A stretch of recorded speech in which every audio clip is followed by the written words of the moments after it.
ಮೊದಲನೇದು ಈ ಪತ್ರಿಕಾಗೋಷ್ಠಿ ವೀರ್ ಸಾವರ್ಕರ್ ಸೇನಾ ಮತ್ತು ಛತ್ರಪತಿ ಶಿವಾಜಿ ಮಹಾರಾಜ್ ಸೇನಾ, ವೀರ್ ಸಾವರ್ಕರ್ ಸೇನಾ ಮತ್ತು ಛತ್ರಪತಿ ಶಿವಾಜಿ ಮಹಾರಾಜ್ ಸೇನಾ ಇಬ್ಬರು ಸೇರಿ ಮಾಡ್ತಿರ್ತಕ್ಕಂಥ ಸುದ್ದಿಗೋಷ್ಠಿ ಇದು. ವಿಷಯ ಏನಪ್ಪ ಅಂದರೆ, ವೀರ್ ಸಾವರ್ಕರ್ ಸೇನಾ ವತಿಯಿಂದ ಏನು ಪ್ರತಿ ವರ್ಷ ಛತ್ರಪತಿ ಶಿವಾಜಿ ಮಹಾರಾಜರ ಜಯಂತ್ಯೋತ್ಸವ ಆಚರಣೆ ಮಾಡೋದು ತಮಗೆಲ್ಲರಿಗೂ ಗಮನಕ್ಕಿದೆ. ಈ 3 ವರ್ಷ ಆಲ್ರೆಡಿ ಹತ್ತಿಕುಣಿ ರೋಡ್ ರಸ್ತೆ ಮಾರ್ಗವಾಗಿ ಛತ್ರಪತಿ ಶಿವಾಜಿ ಮಹಾರಾಜರ ಮೂರ್ತಿ ಮೆರವಣಿಗೆ ಹತ್ತಿಕುಂಡ್ ರೋಡ್ಲಿಂದ ಸೀದಾ ಗಾಂಧಿ ಚೌಕ್ ಬಂದು, ಗಾಂಧಿ ಚೌಕ್ನಲ್ಲಿ ಏನು ಶಿವಾಜಿ ಜಯಂತ್ಯೋತ್ಸವ ಕಾರ್ಯಕ್ರಮ ಏನು ಆಗ್ತಿತ್ತು ಪ್ರತಿ ವರ್ಷ, ಸೊ ಅದರಂತೆ ಏನಪ್ಪ ಅಂದರೆ ಈ ವರ್ಷ ವೀರ್ ಸಾವರ್ಕರ್ ಸೇನಾ ವತಿಯಿಂದ ನಾವು ಮಹಾರಾಜರ ಜಯಂತಿ ಮಾಡ್ಬೇಕಂತೇಳಿ ಹೋದ ತಿಂಗಳ 18/4/2026 ನಾವು ಅವತ್ತಿನ ದಿನ ಜಯಂತಿ ಮಾಡಬೇಕು ಅಂತೇಳಿ ಒಂದು 15-20 ದಿವಸದಿಂದನೇ ಜಿಲ್ಲಾಧಿಕಾರಿ ಅವರಿಗೆ ನಾವು ಪರವಾನಗಿ ಸಲುವಾಗಿ ನಾವು ಅರ್ಜಿ ಕೊಟ್ಟಿರ್ತೀವಿ. ಸೊ ಅರ್ಜಿ ಕೊಟ್ಟರು ಸೊ ಅವಾಗ ಏನು ಮಾಡಿದರು, SP ಅವರು ಕಚೇರಿಗೆ ಕರೆಸ್ಕೊಂಡು ಏನು ನಾವು ವರ್ಷ ಏನು ಸಾವರ್ಕರ್ ಸೇನಾ ಜಯಂತಿಲಿ ಸೇನಾ ವತಿಯಿಂದ ಏನು ಜಯಂತಿ ಮೆರವಣಿಗೆ ಹೋಗ್ತಿತ್ತು ಹತ್ತಿಕುಂಡ್ ರೋಡ್ಲಿಂದು, ಅದಕ್ಕೆ ತಕರಾರು ಮಾಡಿ ಆ ರೋಡ್ಲಿಂದ ಹೋಗ್ಬೇಡ್ರಿ, ನೀವು ಕಲ್ಯಾಣ ಮಂಟಪ ವೀರಶೈವ ಕಲ್ಯಾಣ ಮಂಟಪ ರಸ್ತೆ ಮಾರ್ಗವಾಗಿ ಹೋಗ್ರಿ ಅಂತ. ಸೊ ನಾವು ಅವತ್ತು ಪ್ರಶ್ನೆ ಮಾಡಿದ್ವಿ, ಏನು ಹತ್ತಿಕುಂಡ್ ರೋಡ್ ಏನು ಪಾಕಿಸ್ತಾನದಲ್ಲಿ ಇದೆಯೇನ್ರಿ, ಯಾಕೆ ಹೋಗ್ಬಾರ್ದು ನಾವು ಆ ರೋಡಲ್ಲಿ? ಈಗ ಆಲ್ರೆಡಿ 3 ವರ್ಷದಿಂದ ಮಾಡ್ಕೊಂಡೇ ಬಂದಾರ, ಈಗ 4ನೇ ವರ್ಷಕ್ಕೆ ಯಾಕೆ ತಕರಾರು? ಅವತ್ತೇ ಪ್ರಶ್ನೆ ಮಾಡಿದ್ವಿ, SP ಅವ್ರಿಗೆ ಪ್ರಶ್ನೆ ಮಾಡಿದ್ವಿ. ಅವ್ರು ಏನು ಮಾಡಿದರು, ಇಲ್ಲ ನೀವು ಈ ರೋಡ್ಲಿಂದ ಹೋಗ್ರಿ ಅಂತೇಳಿ.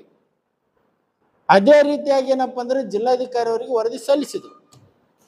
ನಾವೇನು ಕಂಟಿನ್ಯೂಸ್ಲಿ ಏನು ಬರ್ತಾ ಇದ್ದೀವಿ ಹತ್ತಿಕುಂಡ್ ರೋಡ್ಲಿಂದ, ಆ ರೋಡ್ ಬಿಟ್ಟು ವೀರಶೈವ ಕಲ್ಯಾಣ ಮಂಟಪದಿಂದ ಹೋಗ್ರಿ ಅಂತೇಳಿ ಕೇಸಿ ಅವ್ರು ವರದಿ ಸಲ್ಲಿಸಿದ್ರು.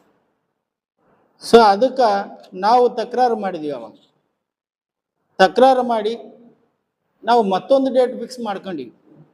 ಇಲ್ಲ ನೀವು ವರ್ಷ ನಾವೇನು ಬರ್ತಿದ್ವಿ ಅದೇ ರೂಟಲ್ಲೇ ಬಿಡ್ಬೇಕು, ಈ ವರ್ಷ ಯಾಕೆ ರೂಟ್ ಚೇಂಜ್ ಮಾಡ್ಲತ್ತೀರಿ ಅಂತೇಳಿ ಮತ್ತೆ ನಾವು 21/5 ಫಿಕ್ಸ್ ಮಾಡ್ಕೊಂಡಿವಿ.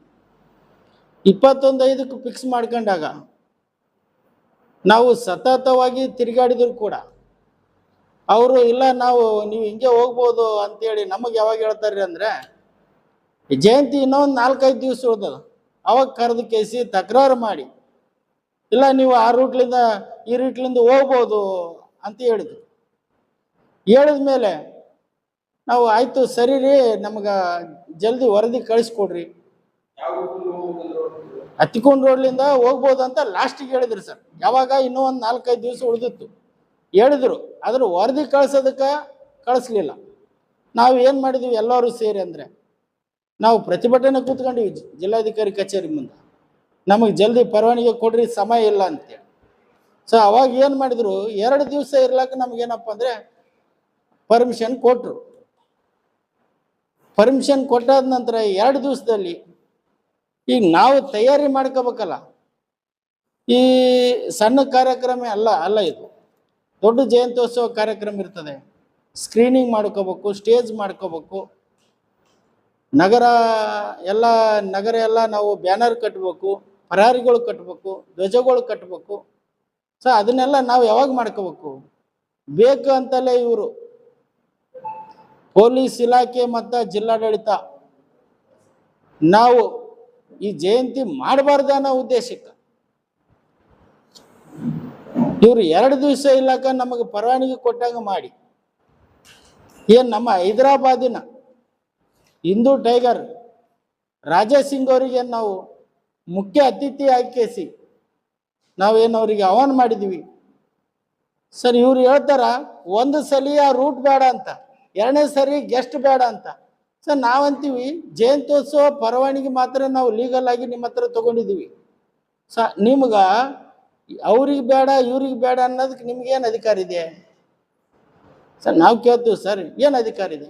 ಇವರು ರೀಸನ್ ಏನು ಕೊಟ್ಟಿದ್ದಾರೆ ಅಂದರೆ 2017ರಲ್ಲಿ ಏನು ವಿರಾಟ್ ಹಿಂದೂ ಸಮಾವೇಶ ಆಗಿತ್ತು ವನಕೇರಿ ಲೇಔಟ್ನಲ್ಲಿ. ಸೊ ಅದರಲ್ಲಿ ಪ್ರಚೋದನಕಾರಿ ಭಾಷಣ ಮಾಡಿದಾರೆ ಅಂತೇಳಿ ಅದನ್ನ ರೀಸನ್ ಇಟ್ಕೊಂಡು ಇವ್ರು ಏನಪ್ಪ ಅಂದ್ರೆ ಅವ್ರಿಗೆ ಬ್ಯಾಡ್ರಿ ಅಂತೇಳಿ ಕೇಸಿ ನಮಗೆ ಹೇಳಿದ್ರು. ಸರ್ ನಾವು ಅಂತೀವಿ ಸರ್ 2017ರಲ್ಲಿ ಏನು ದೂರು ದಾಖಲಾಗಿತ್ತು ಅದೇನಪ್ಪ ಅಂದ್ರೆ ನ್ಯಾಯಾಲಯ ನಿರ್ದೋಷಿ ಅಂತೇಳಿ ಆಲ್ರೆಡಿ ತೀರ್ಪು ಕೊಟ್ಟಾಗಿದೆ. 2022ರಲ್ಲಿ ತೀರ್ಪು ಆಗಿದೆ. ಸರ್ ತೀರ್ಪು ಆದ ನಂತರನು ಇದು ಏನಪ್ಪ ಅಂದ್ರೆ ನಮ್ಮ ಜಯಂತ್ಯೋತ್ಸವಕ್ಕೆ ಏನಪ್ಪ ಅಂದ್ರೆ ಇವರು ಟಾರ್ಗೆಟ್ ಮಾಡಿದ್ದಾರೆ. ಜಿಲ್ಲಾಡಳಿತ ಪೊಲೀಸ್ ಇಲಾಖೆ ಏನಪ್ಪ ಅಂದ್ರೆ ನಮ್ಮ ಹಿಂದೂಗಳನ್ನ ಟಾರ್ಗೆಟ್ ಮಾಡ್ತಾ ಇದೆ. ಅದಕ್ಕೋಸ್ಕರ ನಾವು ಇವತ್ತಿನ ದಿನ ಈ ಸುದ್ದಿಗೋಷ್ಠಿ ಮುಖಾಂತರ ನಾವು ಎಚ್ಚರಿಕೆ ಕೊಡ್ತಾ ಇದ್ದೀವಿ. ನೋಡಿ ಸ್ವಾಮಿ, ನಮ್ಮ ತಾಳ್ಮೆನ ನೀವು ಪರೀಕ್ಷೆ ಮಾಡಬೇಡಿ. ಹಿಂದೂ ಸಮಾಜ ಒಗ್ಗಟ್ಟಾದ್ರೆ ಇತಿಹಾಸ ಆಗ್ತದೆ, ಸ್ವಲ್ಪ ನೆನ್ಪಿಟ್ಕೊಳ್ಳಿ. ವಿನಾಕಾರಣ ನೀವು ನಮ್ಮನ್ನ ಕೆದರ್ತಾ ಇದ್ದೀರಿ. ಅದಕ್ಕೋಸ್ಕರ ನಾವು ಬಹಳ ಜಿಲ್ಲಾಡಳಿತಕ್ಕೆ ಪೊಲೀಸ್ ಇಲಾಖೆ ಎಚ್ಚರಿಕೆ ಕೊಡ್ತಾ ಇದ್ದೀವಿ. ನೀವು ತಕ್ಷಣ ಏನು ಟಿ ರಾಜಾ ಸಿಂಗ್ ಅವ್ರ ಮೇಲೆ ನೀವೇನು ನಿರ್ಬಂಧ ಹೇರಿದ್ರಿ ಅದನ್ನು ವಾಪಸ್ ತಗೊಂಡು ಇಮಿಡಿಯೇಟ್ ಆಗಿ ಏನಪ್ಪ ಅಂದ್ರೆ ನಮಗೆ ಜಯಂತ್ಯೋತ್ಸವ ಆಚರಣೆ ಮಾಡಲಿಕ್ಕೆ ಅನುಕೂಲ ಮಾಡಿಕೊಡಬೇಕು. ಒಂದು ವೇಳೆ ನೀವು ಅನುಕೂಲ ಮಾಡಿಕೊಡ್ಲಿಲ್ಲ ಅಂದರೆ ಬಹಳ ಉಗ್ರವಾದ ನಾವು ಯಾದಗಿರಿ ನಗರ ಬಂದ್ ಮಾಡಿ ಏನಪ್ಪ ಅಂದ್ರೆ ನಾವು ಪ್ರತಿಭಟನೆ ಮಾಡಬೇಕಾಗ್ತದೆ ಅಂತೇಳಿ ಇವತ್ತು ಸುದ್ದಿಗೋಷ್ಠಿ ಮುಖಾಂತರ ಜಿಲ್ಲಾಡಳಿತಕ್ಕೆ ಎಚ್ಚರಿಕೆ ಕೊಡ್ತಾ ಇದ್ದೇವೆ. ಆಮೇಲೆ ಇನ್ನೊಂದು, ಎಲ್ಲ ಈ ಜಂಟಿ ವೀರ್ ಸಾವರ್ಕರ್ ಸೇನಾ ಮತ್ತು ಛತ್ರಪತಿ ಶಿವಾಜಿ ಮಹಾರಾಜ್ ಸೇನಾ ವತಿಯಿಂದ ಜಿಲ್ಲಾಡಳಿತವನ್ನು ಮುತ್ತಿಗೆ ಹಾಕ್ತೇವೆ. ಇದೇ ನಾಳೆ ಸೋಮವಾರ ದೊಡ್ಡ ಪ್ರತಿಭಟನೆ ಇರ್ತದೆ. ಈ ಪ್ರತಿಭಟನೆಗೆ ಎಲ್ಲ ಹಿಂದೂ ಸಂಘಟನೆಗಳು ಎಲ್ಲರಿಗೆ ರಿಕ್ವೆಸ್ಟ್ ಮಾಡ್ತಾ ಇದ್ದೀನಿ, ಎಲ್ಲರೂ ಈ ಒಂದು ಪ್ರತಿಭಟನೆಗೆ ಏನಪ್ಪ ಅಂದರೆ ಎಲ್ಲರೂ ಒಗ್ಗೂಡಿ ಈ ಒಂದು ಹೋರಾಟವನ್ನು ಯಶಸ್ವಿಗೊಳಿಸೋಣ. ಆಮೇಲೆ ನಮ್ಮ ಹಕ್ಕನ್ನು ನಾವು ಪಡೆಯೋಣ.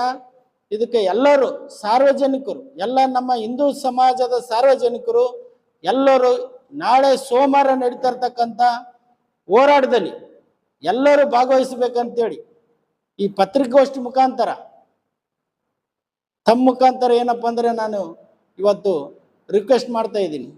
ಸೊ ಆಮೇಲೆ ಸರ್ ಇನ್ನೊಂದು ಏನು ಎಲ್ಲದಕ್ಕೂ ನಮ್ಮ ಹಿಂದೂಗಳ ಮೇಲೇ ಇವರು ಟಾರ್ಗೆಟ್ ಮಾಡ್ತಾ ಇದ್ದಾರೆ ನೋಡಿ. ಈಗ ಹೈಕೋರ್ಟು, ಸುಪ್ರೀಂ ಕೋರ್ಟು ಆಲ್ರೆಡಿ ವಸತಿ ಪ್ರದೇಶದಲ್ಲಿ ಇಷ್ಟೇ ಡಿಸೇಬಲ್ ಸೌಂಡ್ ಇಡಬೇಕು ಅಂತೇಳಿ ಅದೊಂದು ರೂಲೇ ಇದೆ.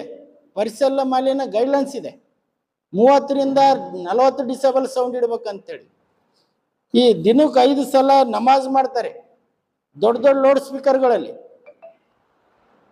200-300 ಡಿಸೇಬಲ್ ಸೌಂಡ್ ಇಡ್ತಾರೆ. ಸೊ ಅದಕ್ಕೆ ಯಾವುದೇ ಪರವಾನಗಿ ಇಲ್ಲ. ಅದನ್ನೇ ಜಿಲ್ಲಾಡಳಿತಕ್ಕೆ ಆಲ್ರೆಡಿ ಏನಪ್ಪ ಅಂದರೆ ನಾನು ಮನವಿ ಸಲ್ಲಿಸಿದ್ದೀನಿ.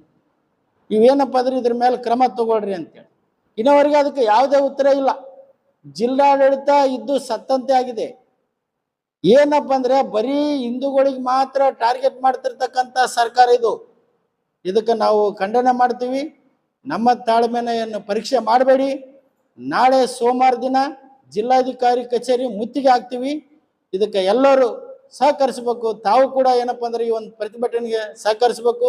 ಈ ಒಂದು ಪ್ರತಿಭಟನೆಗೆ ಎಲ್ಲರೂ ಏನು ಬಂದಿದ್ರಿ ಈಗ ಆಲ್ರೆಡಿ ಮೀಡಿಯಾದವರು, ಪೇಪರ್ನವರು, ಇನ್ನೂ ಯಾರ್ಯಾರು ಬರಬೇಕು ದಯವಿಟ್ಟು ಎಲ್ಲರೂ ಏನಪ್ಪ ಅಂದರೆ ಬಂದು ಈ ಒಂದು ನಮಗೆ ಬೆಂಬಲವಾಗಿ ನಿಲ್ಲಬೇಕು ಅಂತೇಳಿ ತಮಗೆಲ್ಲರಿಗೆ ನಾನು ಪ್ರಾರ್ಥನೆ ಮಾಡ್ತೇನೆ.